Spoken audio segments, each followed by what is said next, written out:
Good morning once again. Welcome to the Fun Side of Business podcast. I'm one of your hosts, Nick Hampton. I'm the other host, Gemma Addison. Morning, Gem. Who have we got today, Nick? Well, today we have the man that's been highly recommended to us. Oh, We have the man who everyone has been pointing to and saying, you must get him on. He is brilliant. We've even asked him to go, how's he going to title himself? And he said, you can title me however you want to. Call me anything. So we're going to go with the ones he's told me to go with. So today we welcome from JS Global Group Managing Director, Jake Slinn. What an intro. Welcome. Thank you very much. No pressure at all, Jake. No, thank you. Okay. So, Jake, what we'd like to do with all of our guests is because, these entrepreneurs, they don't, we're yet to find one who's been born into it. Yeah, everyone's Do you know what I mean? Everyone's taken their own journey to get routes. There. Yeah. So we're going to take you back and we're going to go to school. Not a good place. Yeah. Not a great place to start. He's not smiling about this bit, yeah. Okay. He's looking at me kind of going, I just wanted to talk about how good I am at business. Yeah. But yeah, we're going to go back to school. What the hell are you taking you back to school for? Okay. So yeah, without causing too much trauma. Yeah.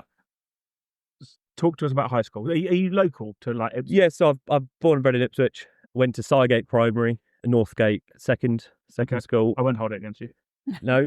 Well, it was a good school. I don't know if it's still a good school. Yeah, when but I was at school, Northgate was one of the best to be at. Yeah, and back in the day, years and years ago, it was a very, very good school. Yeah.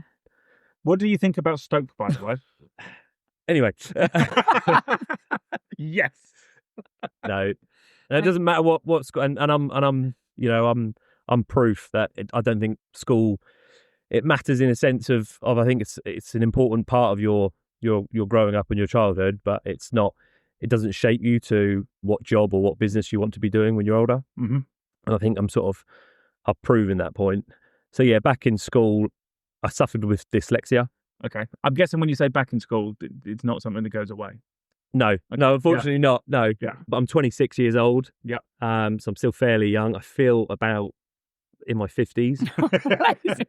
But yeah, I'm only 26. I enjoyed school from a fun point of view with my mates. Yeah. I had a very good group of mates, but I was the class clown. And I was the class clown in the fact that I used to be funny to get out of doing the work. Yeah. I was just going to ask if that's why you done it. Yeah. And it worked quite well. More of a defence. Yeah. Correct. Yeah. So instead of doing the homework or doing the set, whatever the subject was, I used to make jokes, be funny, and that used to then pass the time. And then the class was done. It was lunchtime. And you didn't have to do the work. No, that's it. Result. Yeah. So yeah, school was never a strong point for me. Always sort of struggled. I got by okay. I came out with 2 GCSEs. Okay. And that's all. Left at 16. Obviously, I couldn't go to uni or sixth form. But all I wanted to do at the end of high school was work. But I think that, a lot of people, and, we've spoken to a lot of people on this podcast, and you find out that there's such a wide range. And so far, I don't think we've yet had someone who said, I went to high school and aced like 9 A's, 10 A's. And then I went off to uni, done A levels, aced all there. No one's had a smooth. No one's had this thing that says, you have to have the perfect educational path to become an entrepreneur. It may even be, and we'll know by the time we get to podcast 100, whether or not it's actually detrimental. For people who kind of have the educational, like, I'm great at learning, I'm great at taking exams, I'm great at this, probably may not have the entrepreneurial spark. Maybe it's the challenges that mould you to then achieve. But, when we spoke to someone earlier and, we were talking about like what you learn in maths and stuff, and, he works in finance and said the stuff that you learn, you need about 2% of it, and the other 98% is just crap. Yeah. And I'm so keen to go back to school. Not to learn, but to try and get across to kids, and we can touch on this further about my BBC documentary. Yeah, and I went back to college. Okay, so back in year 10 or 11, I can't remember, but because I was dyslexic, I was a little shit. Yeah, they said, look, Jake, you don't have to do a language because Northgate is a language school. Yeah, you don't need to do a language. We're actually going to do a day release for you. Okay. To Suffolk New College. Okay. Which was fantastic. So I went one day a week, Thursday, I went to Suffolk New College and done motor mechanics. Amazing. which was brilliant for me. So I'm guessing this is like Northgate identifying someone to say, look, that they're not going to be an academic. Yeah. So let's go and get them. I'm not going to be fluent German. Yeah. Let's go and do something practical. Yeah, hands-on. And I really enjoyed that. I think college is more of they treat more like an adult. Yeah. Which is another thing which I quite liked. But yeah, I think that was a good path for me, and sort of anything hands-on I seem to pick up quicker. Yeah. So that was a good point. But going back to school, so left school at 16 with only 2 GCSEs, and I was one of those typical entrepreneur kids. I was selling sweets, I don't like to go on that because guess what? Did it? Yeah, every entrepreneur has done that, but that was me. Wheeling and dealing, sort of, putting things on Facebook Marketplace, buying stuff off there, trying to flip things. And I still do that to this day. I love it because I love a deal. And that's probably why I am to where I am today and what I do, because I love a deal. Yeah. Left school, 16 years old, and done a year's apprenticeship at Mid Suffolk and Baby District Council. Okay. In the waste industry. Yep. So touching on from my dad. So dad's been in the waste industry all his life. Yep. My granddad was a lorry driver, so I've always been around waste. As sad as that sounds, I love waste. See, hang on a second. It's either or like we're finding it's a mafia going on now. So done a year's apprenticeship. I was on $5,000 a year. Yep. But back then I was living at home. I didn't drive. It was, it was great. It's just money in your pocket at that age, Correct. isn't it? Yeah. And I also learned so much at that council. I learned how to pick up the phone and speak to a customer. Yeah. How to deal with an inquiry. How to deal with, an argument in the office, or, how to make a cup of teas, and just the basics of being in an office environment. Yeah. I learned so much from that. Mm-hmm. Once the year was up, I tried to stay on for longer, but they didn't have the funds for another apprenticeship, blah, blah, blah. So I then had a chat with my dad, who was at the time was a director at Sackers, which is a local scrap metal and waste firm, and they're still going to this day, about joining Sackers. So we then decided that I would go in as an apprentice. And again, I learned everything as much as I possibly could about the waste industry. So I worked on the weighbridge, weighing in and weighing out vehicles, picking up the phone. And then I'd done a bit of sales. So door knocking, selling wheelie bins. Do you know what? I'm gonna catch up on this one. So we did have a conversation. We had Wayne Bullock in from Platinum Cleaning, and he was talking about the difficulty working with his son. Yep. And, does he go, is he harder on him because he needs to teach him? Or does he kind of go a little bit easier because it's his son? What was your dad like with you in terms of because obviously you're there as an apprentice? I think, so dad, he didn't own Sackers, but he was a commercial director there. He's been there for 20 plus years. Oh, and I'm guessing he's got sway, right? Correct. Yeah. But we also didn't want to, and I didn't want to, leave school and go straight into Sackers. Yeah. That was the easy option. And I think that year's apprenticeship at Mid Suffolk actually done me the world of good. Mm-hmm. Yeah. So it took a bit of sway to actually think, say to dad, I want to join Sackers. I grew up going to Sackers on the weekends when dad worked on Saturdays, when the scrap side was open. I love waste. I love that industry. But I'm guessing you probably saw stuff and go, I can take that and put it on Facebook Marketplace. No, unfortunately not. But yeah, so dad was never really hard on me back, then. The thing that was difficult, and it wasn't difficult for me or dad, but it was actually difficult for the rest of my family, is that every single dinner time we had our dinner at the table, and me and dad all we were talking about was waste and business and work and problems. And I know. So mum's sitting there and me and dad are just back and forth, either arguing about something at work, or I think you should change this, dad, or I think we should do this. But we But I'm guessing that was the point. So obviously at school, going with dyslexia, textbooks and learning and things must have been really difficult. But to actually kind of go and see business, and then find your passion, it's the same thing that everyone will go, oh, I love talking to my friends about books in our reading club. And that's not you. Yep. But to go and find that thing that then becomes your passion must have been I think it's massive. And one of my tips today, and I try is chase your passion. Yeah. But also it needs to be profitable. You need to make money out of your passion. Yeah. Because there's a lot of people doing their passion but being busy fools. Yeah. And overworking themselves and not earning anything. Mm-hmm. So I think passion's really, really important, but you've also got to make money out of it at the end of the day. But going back to Sackers, so I done three years at Sackers, which I learned a lot. And yeah, to this day, I love that business, and I love working in it. You can tell you love it, by the way. Yeah. You can tell, it literally is. I don't know whether or not, like, people always can say, like, you can hear when people smile. Yeah. But when Jake's talking about rubbish and stuff, and, like, he literally has got a big grin on his face. Smiling the whole time. Yeah. No, I do. And that's rubbed off from my dad. Of course it has, because he's very passionate about it as well. Yeah.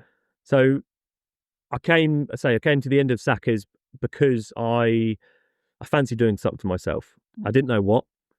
Originally, I said to Dad that I want to be a waste broker. Okay. Which to this day we do that a little bit, but that's not our core business. So brokering waste. So moving waste from A to B and being in the middle and taking a cut and having outlets, suppliers. And that's what I first started doing a little bit of when I left Sackers. And the reason we done it back then was I was, again, still at home. I didn't have a mortgage. I was young. If it failed, and I would go back in the industry and work for someone else. But I was very keen to line my own pockets. Okay, but this is insane. I'm going to have to, stop here for a sec, right? So 26 now. Yeah. How old were you when you decided, do you know what, I'm just going to go out and do this for myself? So I was 19. That's nuts. Yeah. It really is. Okay. Never had anything put on a plate for me in terms of money. So to this day, we've not borrowed a penny from anyone. I started JS Global with £400 in my bank, my personal bank. And it just grew and grew and grew to obviously where we are today. But back then, sort of, Dad pushed me to start, and he's given me the confidence to start back then. Mm-hmm. And Dad was still at Sackers, so I went on my own and started it back then. So just you on your own? Just me on my own. Okay, right. How on earth do you deal with this? So we've spoken to a lot of people, right? And we have people in their 30s, people in their 40s, people 45, 50, start their business, and they still feel scared, imposter syndrome, not sure what they're doing, have they made the right decision? How on earth do you do that at 19? No, I don't know. I think a lot's changed since then. Back then, I was very driven by money. Okay. So maybe it's easier at 19, especially because you've got nothing to lose as such. You're at home. You've got nothing to lose, and that's something I think, obviously when you're much older, you've got a mortgage, you've got kids. Yeah. There's a lot more, a lot more you can lose. You're putting a lot more on the line. Where back then I didn't have as much. But again, the problem is my dad, he's never had his own business, so no one in our family have had their own business. So I'm still learning to this day. You still have to work it out, Yeah, of, how do you register a business? Or how do you pay VAT? How do you set up for VAT? What's the threshold for VAT? Yeah. All of these little things which come with being an entrepreneur and owning a business, you're spinning all of these different plates. So yeah, it's a massive learning curve, huge learning curve. And coming from someone who struggled academically. Yeah. Look, and to this day, I'm not the best. I can't read or write, but I can sure count pound notes. Is what is one of those sayings. Is I can't put a lot of things on paper, but I can explain it. If you want me to talk it, I can. Yeah.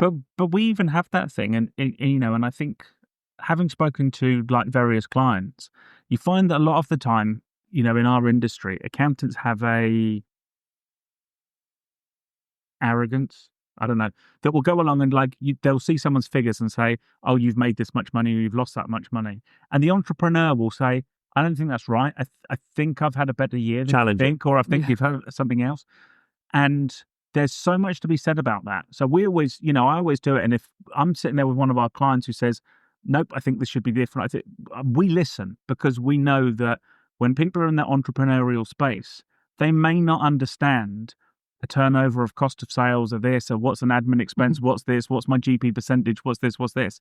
But I promise you, they have a better inkling of how much money they've made or lost than anyone counting any numbers ever, because you get that gut feeling about it being an entrepreneur. Yeah, 100%. And, I'm still learning. The amount of videos I used to watch back in, and I still do to this day, podcasts and YouTube videos of, entrepreneurs, and I love all that sort of stuff. Yeah. I was in the gym early and I was listening to a podcast. I hope it was ours. It wasn't today, but I have listened to it and I love it, and that's why I'm here today. Okay, so, there we go. Good save there, Jake. Yeah. But I've always loved it. But back then I was very driven by money. So I'm guessing the Gary V's and stuff like that. Gary V. There's a local guy who I who I went to when I first started the business, called James Sinclair. Okay. He's based in Essex. He's a multi-millionaire, fantastic entrepreneur. Yeah. And I've taken so many tips and tricks off him and been to a couple of his seminars and things like that. Yeah. It's about finding the right one, because there's a lot of, not fakes out there, but there's a lot of people trying just to sell you a course or... Yeah. So you've got to be careful who you're listening to and following. There's not many Jordan Belforts in the world, right? Yeah, great. Yeah, what film matters. Yeah, absolutely. See, I could have this conversation with Jem. Yeah, Jem always takes the piss out of me about this because I'm such an advocate of Jordan Belfort. Okay. Right? Because I go along and say, look, absolute scrote, ripped off God knows how many 100%. people, but undoubtedly the number one salesperson in the world. And what a cool guy. Right? And there's no way that anyone is going to tell me that there's a better salesperson, because if he can go along and take a team of degenerates, sell fresh air effectively to multimillionaires and get them to all part with their money because he can sell snow to an Eskimo. Yeah. He is. When you go along and see that level, it's like, if Jordan Belfort talks, the smart bet is shut up and listen. Yeah. No, I do agree with that. Yeah, there you go. See? We have, honestly, every podcast he's mentioned, or the Wolf of Wall Street is mentioned. Yeah. One of them has to be mentioned every time we podcast. But isn't that awesome? We won't start banging our chests soon. Yeah. But no, it is a good film. Yeah. But yeah, going back to when I first started and probably in my late stages of my actual working for someone else, I was very driven by money. I love this. My late stages of work for someone else at 18 and a half. No, but I was, I wanted a flash car. I wanted a watch. Yeah. Where a lot of that's now changed. My perspective, how I look at life, what I'm driven, what drives me now is very different to that. Mm-hmm. So I don't think that's a bad thing to be driven by money. But I think sometimes it's that thing of once you've got it, or once you've had it or got it, you can then go past it and go, it's stuff. Yeah, I suppose so. But I think also entrepreneurs, I get asked a lot, is like, what's next? Or when do you think, what's your next 5-10 years? No, I don't think I'll ever stop. Yeah. I don't think any entrepreneur ever stops as such, because we love what we do. I don't think I'll ever retire. Yeah. I might slow down a bit, but I'll never stop what I do because I love what I do. I think I had that question. We were talking, when you have those hypothetical conversations, said, if you won the lottery, what would you do? And I think I gave the answer and said, I'm probably going to have a week off. Yeah. And they went, and then what would you do? I went, well, work. Come back to the office. They went, why would you do that? And I said, well, okay, there's a difference. At the moment I have to work for an income, but ultimately when you retire, retirement is supposed to be the time where you can take the time and do the stuff you want to do. This is what I want to do. This is what my hobby is. This is what my fun is. This is my passion. So why would I ever stop? There's a scary stat out there that after retirement, a certain age of death is not many years between when you retire and death. It's quite scary. People drive themselves crazy with nothing to do, with nothing to... You think your body's so used to going to work, your mind's so used to it, and then you've got no stop. routine, everything just... Yeah. So. Well, it's taking a bit of a turn, isn't it? Yeah. Can we cheer up? Now it's suddenly like Jake's laughing and fun about everything, and it was like, right, okay, and then you retire and then you die. Do you want to know what? If I won the lottery tomorrow, I would probably buy a waste yard. Of course, love waste. Standard. And I'd probably buy a waste lorry or a skip truck or a container lorry, and I would not do it for money, but I would drive it myself, because that's again one of my dreams is to drive a lorry. Okay. Have you ever done that? No, which is again it's on the cards. Yeah, right. Which is soon going to come. Yeah, JS Global. It's going to expand. Yeah, that's it. And then I want to park in the lay-by at night when I've finished doing my run. I don't know where this is going. Have a little telly, have a little microwave. That's honestly my dream. Sad, isn't it? There we go. Maybe we'll have to do it. So hang on. So you've touched on the BBC documentary. What we'll have to do is we'll have to try and work out if we can, how do we hook him up for another documentary? Where he can be like an HGV driver for a week or something. I will document that please, for you. Please do. I will. Yeah, anyone listening, we'll have so much fun. Hang on, there's got to be shipping companies and stuff that's like, okay, hang on. I mean, needs licenses and stuff. Yeah, we'll work it out. Or someone can work it out. Out. There's AI available now. You can do something. But yeah. Oh, so that's the dream. That's the dream. Okay, so come on then, let's talk about this BBC documentary. Okay, yeah, so from when I left, it was a snowball effect with JS Global. We just got bigger and bigger. I've got some rough figures here. So our first year, we were $100,000 turnover business. Yeah. Year 3, $500,000. Right. Year 6, 2.5. Wow. Which where we are today. Yeah. And then next financial year, we're looking at doing about 3 million. Wow. So we're really on a progressive path, which is fantastic. A lot of that's word of mouth. Yeah. We don't pay for Google ads or anything like that. It's it's spread via doing a good job and giving a good customer experience. Yep. When was the BBC documentary? Probably 3 years ago now.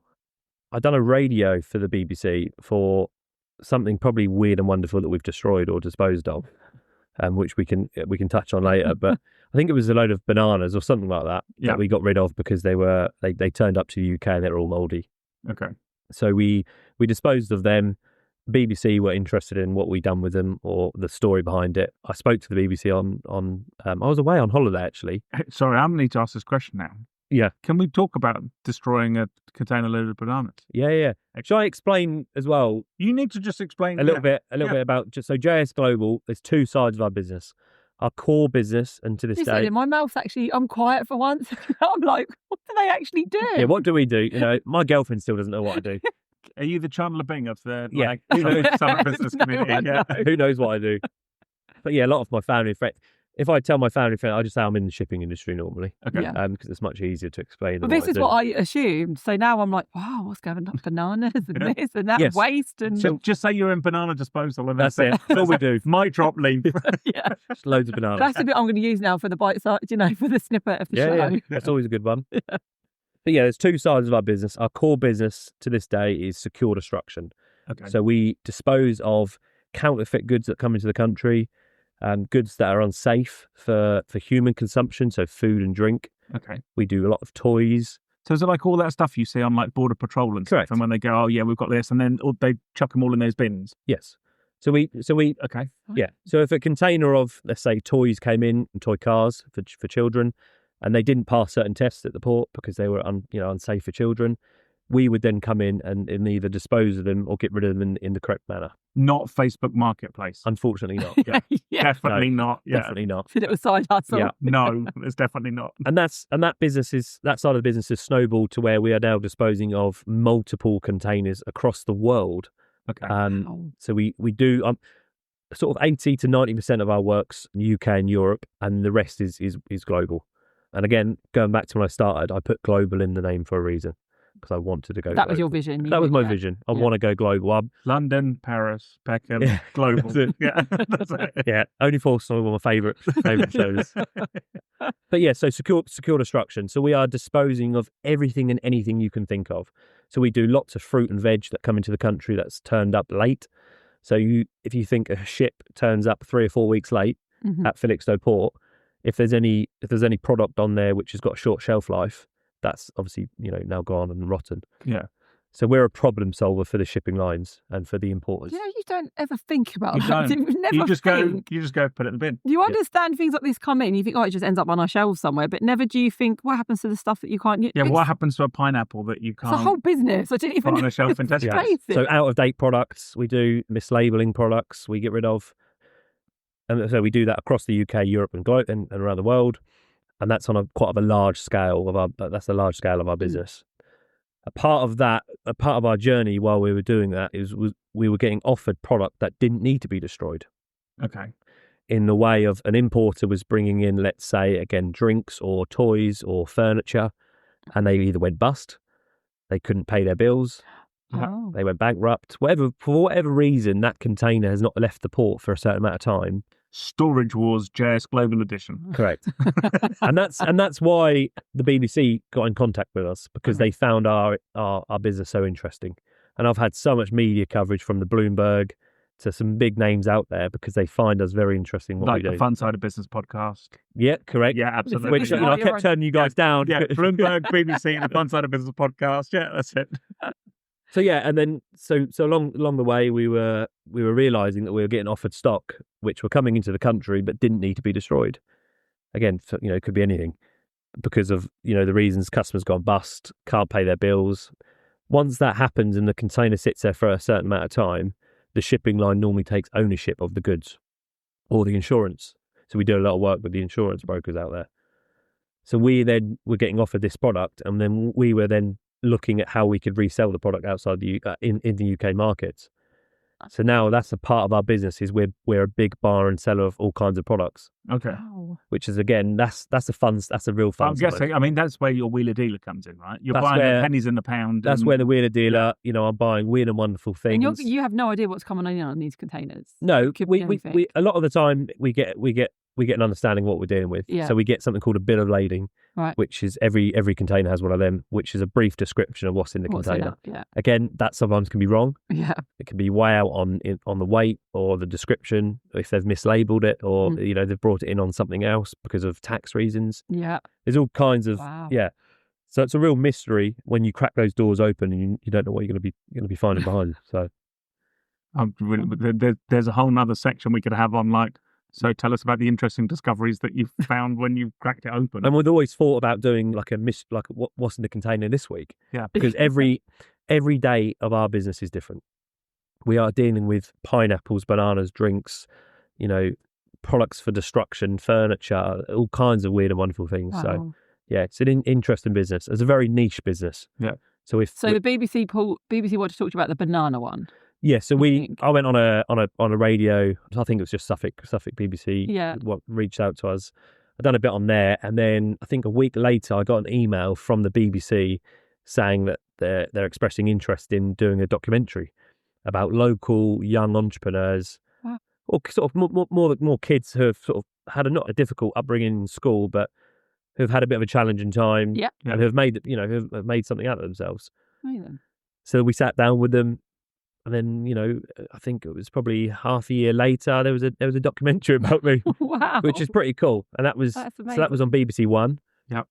About 3 years ago. My series, it was part of a bigger series, We Are England, Right. and my program was called The Container King.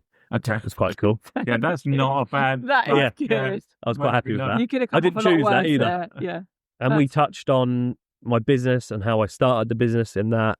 I went back to Suffolk New College, and there's quite a funny story there. I don't know how true this is, but the BBC did approach Northgate for me to go back and talk there, and that got rejected. But again, that might just be because, they don't accept cameras. I don't know the full ins and outs. So we went to Suffolk New College, who were more than happy to have me back. Of course. And I spoke to a load of young children there who were on a course about how I started, what I do, how school's not everything, and if you don't fit in that school box, it's not the end of the world. Yeah. So yeah, that was the BBC documentary, which is pretty cool. That's Unfortunately, amazing. it's not on iPlayer anymore. It was only on there for a year after. So if it ever comes out again, I'll put it on my socials. But Yeah, please Amazing. do. That would be so Wow. good. Right. Now we're going to stitch you up a little bit here. Oh, So you know Helen Couch fairly well. I do. When she was with us this morning, she asked us who we had on, and we mentioned that we had Jake Slinn on, and she said you need to ask him about the painting. So I have no idea what this is, but I've got a prompt note to say, ask him about painting. Yeah. So part of our stock buying side of the business, so buying and selling product that can be resold, I get offered some weird and wonderful things. Like everything I'm imagining. Yeah, everything. Yeah. From big amounts of product in a whole container, so a 40-foot container of products, so you're Yeah. talking 20 tons of something, to one product. Yeah. And my house and my office, if you ever come to my office, I've got some crazy stuff in there, from samples of, weird and wonderful things that I buy. Yeah. And outside of the business, I'm a nightmare for buying random things. Okay. I love an auction. Yeah. that doesn't surprise me. No, it at doesn't. all. It doesn't. Right. Anything signed, I've got a signed Forrest Gump photo in my office, Oh, and wow. anything like that, or weird, I love. But this painting we got offered from one of our insurance companies that we work with. It was bought in an auction, not by me, and it was damaged in transit. Right. So the insurance came in, got involved, they paid out, and then they took the painting and then try and recoup some lost cost. Yeah. So it's effectively a nil cost for them now. Correct. Which we get a lot. We do a lot of that sort of stuff. So it was a Damien Hirst painting, Okay. which is pretty cool. Yeah. And they got sent over to me, the photo. I have no idea about paintings. That's not my expertise. But again, look, no, silly Jake. But I'll put. I think it was one late night. Bid Yeah. of it, right? I was You probably got the bid. laying in bed at like 11:30 at night thinking, I'll stick a bid in. Why not? Yeah. So I stuck a bid in and I bloody won it. Okay. Story of my life. Yeah. So now that's at home currently, Okay. and I have no idea what to do with it. Is it not in pride of place above your? It's not. No, I've only just got out of the box, but yeah, it's just sitting there. So if you are in the business, anyone in the art business that might want to, I love this, Jake. This is what happens. Even trying to sell now. Is anyone out there in the art business? And it's like, by the way, we're not going to talk to about business. No, it's fine. Anyway, anyone else at Damien Hirst? Just give us a shout. Hit me up. But yeah, so that is part of our business. That's more of a fun side of the business. That's more of a bit of me and what I like to do. And yeah, so do you want to make a bid? I mean, bearing in mind you with the previous guest, you bid on a house. Do you want to make a bid on a Damien Hirst as well? No. Are you sure? No, because if I win it, I'm then stuck with it. Free delivery as well. Yeah, obviously. But yeah. Wow, brilliant. Well, I tell you what, that has been a fascinating. The thing is, though, the scary part is I'm scared to ask Jake more questions because I would get so engrossed in like how a banana is disposed What else have of. you? What else have you? What else container? have you found behind the doors when you open the container? Yeah. Where do you dispose of a whole load of bananas and pineapples? And how do you dispose of a whole load of bananas and pineapples? So many questions. Do you know what we need to do with banana disposal? We've spoken about it too much. How do you dispose of a container of bananas? I'd like to touch on. So when we say destroy or dispose, we're not putting it into the ground. Okay. We're not landfilling. We don't landfill. Yep. So we're always trying to come up with new solutions, environmentally friendly, but also cost-effective routes for disposal for the customers. Yep. Because again, this is a problem for them. They don't want to be paying loads of money to get rid of something. So we're always thinking outside the box of how we can get rid of something. Fruit and veg. And tell me you have a connection to like a zoo. Unfortunately not. No. Yeah, well, there's got to be like a way that like you've gone down the zoo route. I'm thinking banana bread. Good point. So I don't know who's making banana Jen bread. feels that you're selling it to a bakery to make banana bread. So certain products, if we're allowed, we do sell to animal feed. Okay. So if we buy You were right. If we buy certain things like rice or flour or malts, that can go back into the animal industry. So that can then be fed to animal feed for animal feed. Yeah. But all of our fruit, veg and drink, so anything with a calorific value that gets disposed of something called, this is a big word, anaerobic digestion. Okay. Which we call an AD site. Yeah. And they're dotted all across the UK, Europe. So we're, as JS Global, we are a middleman. We are a broker. So we don't have our own sites, but we have a preferred sites across the UK. Okay. Because our spends are so big with them, we have preferred rates, very good relationship. And again, that's why relationships are so important in our business. Yeah. So we use third-party sites across the UK to get rid of the bananas, and they go into something called an AD, anaerobic digestion, which is effectively turning that food, so the methane and the gases off the food, turn a turbine, and that gets sent back to the grid for energy, for power. Wow. There we go. I'm amazed. This is awesome. So bananas to Eon. Wow. Yeah. So there's a site not too far, and I think 40 or 50% of their site is run off the product they take in. I never even knew these sites existed. No. Oh, they're all across the UK. There's loads of them. Wow. Yeah. How many staff do you have? So it's me, and I've got 3 others. That's it. So our overheads are low. We're very minimal in what we do. We've got a small office at Ransom's Industrial Estate. Okay. I'm probably at a point of where we are looking now to invest into more staff and more infrastructure, the bigger we are, because we've probably grown too quick on that side. Yeah. So we are a really a family-run business. So I have my sister-in-law, my brother-in-law. My brother works for me. Oh, wow. And then we call my dad. He's like the chairman of JS Global. Obviously, so, Dad's got to be involved. Yeah, so Dad, he pops in now and then. He's just moved to Felixstowe. He's loving retirement life. So he's left Stackers now? Yeah, he left Stackers 4 or 5 years ago now, to live up retirement life. Oh, bless so, him. But when I say, again, going back to retiring, my dad will never retire fully because he loves the industry. He has a huge passion for it. Yeah. So he still helps us out now and then. He must be so proud of what you've done. Yeah, he is. Yeah, definitely. What's it like working with your brother? Interesting. So Okay. Jez, my brother, he lives in Brighton. Okay. So he works remotely from Brighton. He's coming down tomorrow, actually, to Ipswich. Tell me it's a disciplinary. Does he know it? Is he coming down for it? Yeah, it's not good news, Jez. Yeah. No, Sorry, Jez. it's great. Sorry, Jez. I think the biggest thing is working with families' trust. Yeah. You know, everyone, I trust the whole team. There's flexibility there, you know, if they want to start later and they can, but it works both ways. Of course. So it works really well, I think. But probably the next step is to employ someone outside the family, I guess. Ooh. So, yeah, we will see. Yeah, I wonder how that's going to work though. Because I'm guessing family must have the element of going, they can slightly take the piss, but they're also always going to have your back and give you 100%. And we have banter in the office, and we have it's back and forth. But again, it works both ways. In if get the work done first, then we can. 100%. Yeah, we'll just work out whether or not the tribunals come out. That's family. They're not going to do it. That's not family anymore. Those jokes might have to then kind of go, we can't have those jokes anymore. Yeah, that's it. They're going to have to stop. But Jake, honestly, I'm fascinated by Jake. Thank you. I want so Jake much, to come back. I want. Now I know why we've been told many times we need Jake. Yeah. So yeah.